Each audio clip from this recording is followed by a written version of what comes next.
I've been here for 5 years now. Long enough to know every inch of soil, every blade of grass around the old house. Mrs. Ellen's house has 5 steps leading up to it, not the usual 3, built in the traditional style with 3 rooms. Back when I lived in town with my family, houses like this were called old homes. They looked ancient and carried a somber, melancholic air. Fate brought me to this house after I graduated from teaching college. Fresh out of school, I was assigned to work in this remote area, and that's how I came to know Willow Creek. Another reason I stayed tied to this old home was tutoring Mrs. Ellen's young grandson, Tim. Tim had just started 4th grade, full of energy and always running around the vast yard, which was as big as a soccer field. The countryside here is rich with trees, mango, jackfruit, papaya, sugarcane, all thriving. In the sweltering summer, I truly appreciated the cool, tranquil charm of this quiet rural place. It suited me perfectly, as I'm someone who cherishes space and serenity. Despite becoming so familiar with this place, I could never figure out where the lullaby came from. On moonlit nights, it would rise, mournful and haunting. Sometimes it felt like it was coming from right next door, other times, it seemed to drift from far away. There are other houses around, but they're distant. At that range, a lullaby couldn't possibly carry this far. Besides, I'd learned that none of those homes had young children, so why would anyone be singing a lullaby? Older folks often dote on their grandchildren, and that's why I was allowed to stay in this old home for free. My only duty was fitting: teach Tim to make progress in his studies. Beyond my teaching hours and tutoring Tim, I spent my time at a desk by the window, preparing lesson plans, writing letters home, and listening to that mysterious lullaby. Mrs. Ellen was over 70.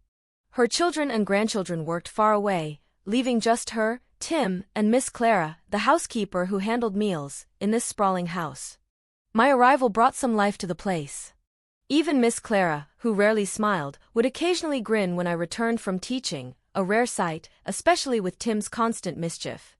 In my spare moments, I'd chat with Miss Clara, hoping to satisfy my curiosity about the ghostly lullaby. But I was always disappointed. Miss Clara would shake her head whenever I mentioned it, her face paling at the talk of the song drifting through moonlit nights. Mrs. Ellen was more resolute, dismissing my questions with a curt, "You're tired from work and hearing things, dear. I've lived in this house for over 70 years and never heard any singing." Her words left me half-doubting, wondering if the family was hiding something or if I was imagining things. But I'm not one to back down easily. I'm strong-willed and not prone to illusions.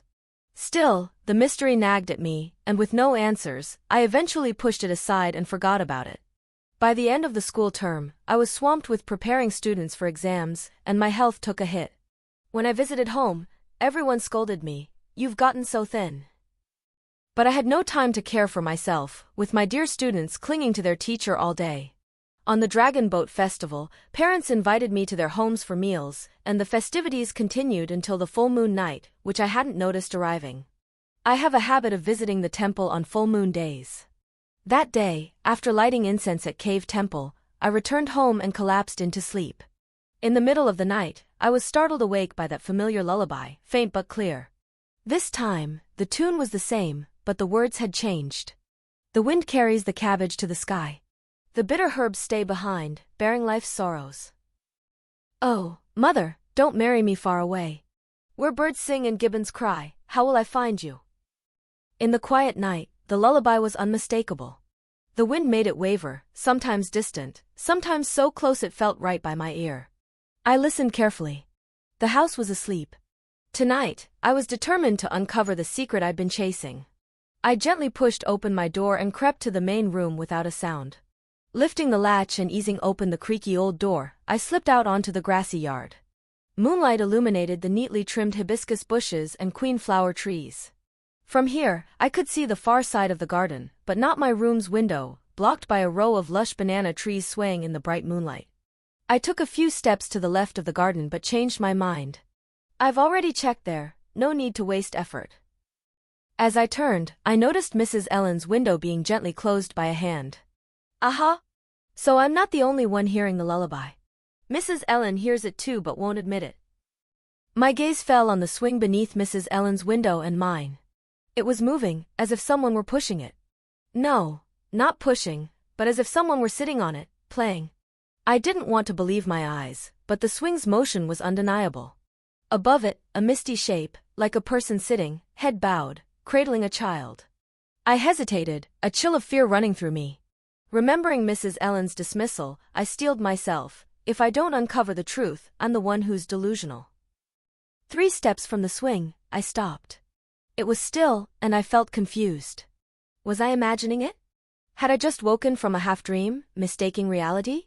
The swing was motionless, the mist gone. What had I seen? A ghostly thought crept in, and fear took hold. But what use was fear now? I was too close to the swing, and a new, trembling thought emerged. If you're scared, don't come. But if you're here, it's too late to run. My usual courage returned, shaky but defiant. With trembling hands, I gripped the swing's ropes and sat.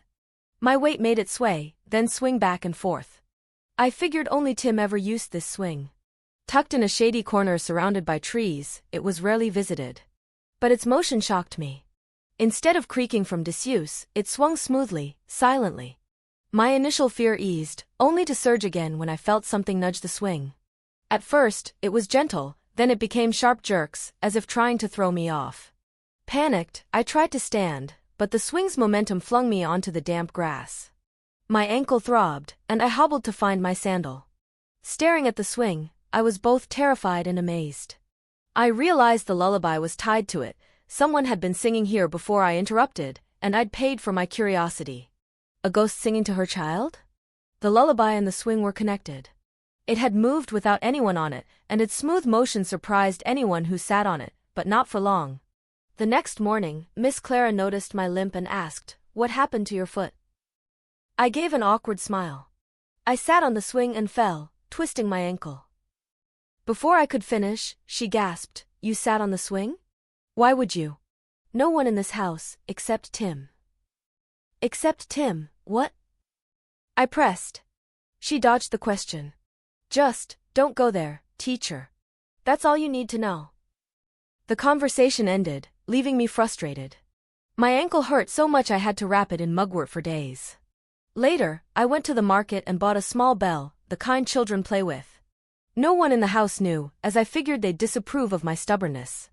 At dusk, I hung the bell under the swing, congratulating myself for my cleverness. Now, I just had to trim the banana leaves blocking my window and wait. Restless in my room, I grabbed some books from the shelf to distract myself. The shelf, part of the old home's belongings, was dusty and neglected, though I'd swept it lightly before. Scanning the spines, I noticed a small, faded notebook tucked among the books. Under the lamplight, I flipped through it and realized it was an old diary.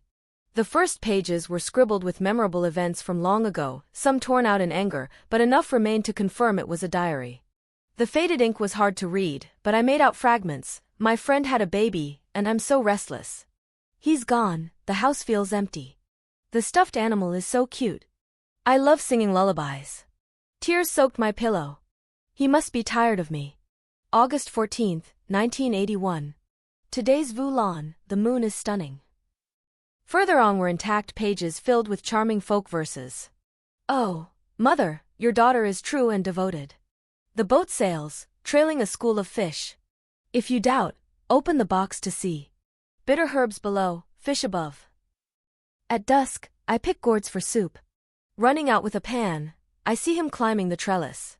No, no, I don't love him. Return his earrings, I'll take his gold. Oh, mother, the duck drowned. Reaching to save it, a fish bit my hand." Next to these were torn pages with cryptic words in the corner, their meaning unclear. I patiently turned to the later pages and found what I was looking for. A few entries, written months apart, were intact, reflecting the author's sporadic inspiration. I had to piece them together. September 8, 1981. The 11th of the 8th lunar month, the white dew season, with mist. I sat by the swing with my adorable stuffed dolls. How long have I played with them? It's become a habit whenever he's away.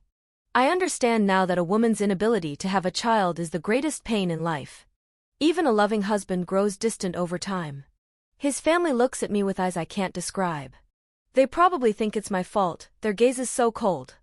Only those in my shoes can understand, watching the changes in loved ones' eyes day by day. Everyone nods sympathetically, but it feels so fake. To men, a wife who can't bear children is useless. Here, some say, it's not just your fault, but elsewhere they quote, of the 3 unfilial acts, having no heir is the greatest. Over drinks, even the strongest waver. This sadness haunts me, with a deep longing, to have a child to sing lullabies to.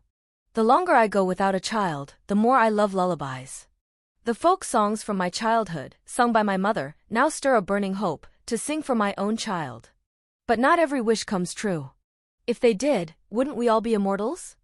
I want a child, but that's my own desire, not something others can grant. When you can't manage your own life, don't blame fate for ignoring you. The lonely days drag on.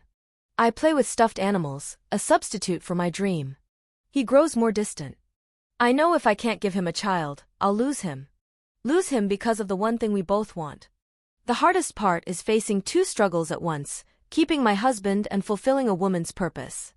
If one day I'm alone by this swing, I can't blame him for leaving a family forever stuck at 2 people. Oh, how sad. January 21st, 1984. The great cold season, the 19th of the 12th lunar month, year of the pig. Just 12 days until the new year. It's freezing, but I still sit by the swing with these dull stuffed animals. Now it's just me in these chilly, lonely nights, frail and weakened by a long illness and heart condition. I know I'll die with my dream unfulfilled, but I still sit here, singing the lullabies of old. My hands stroke the stuffed animal with a mother's tenderness. Tears fall as I sob.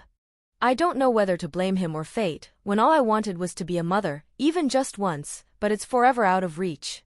All that's left is this mournful lullaby, passed down but broken with me. Lullaby. The wind sways the banana leaves, oh, oh. He follows his new wife, oh, oh. Lullaby. He follows his new wife, abandoning his child, oh, oh. No matter what, I want to be a mother, even if it's in the next life. So I must practice singing lullabies, sing them well, so my child will hear its mother's song. In the creak of a cradle, a lullaby is essential. If humanity can pass down its lineage, lullabies must live on for people like me. As I read, I heard the bell jingle softly outside my window. Peering out, I saw a misty figure swaying on the swing.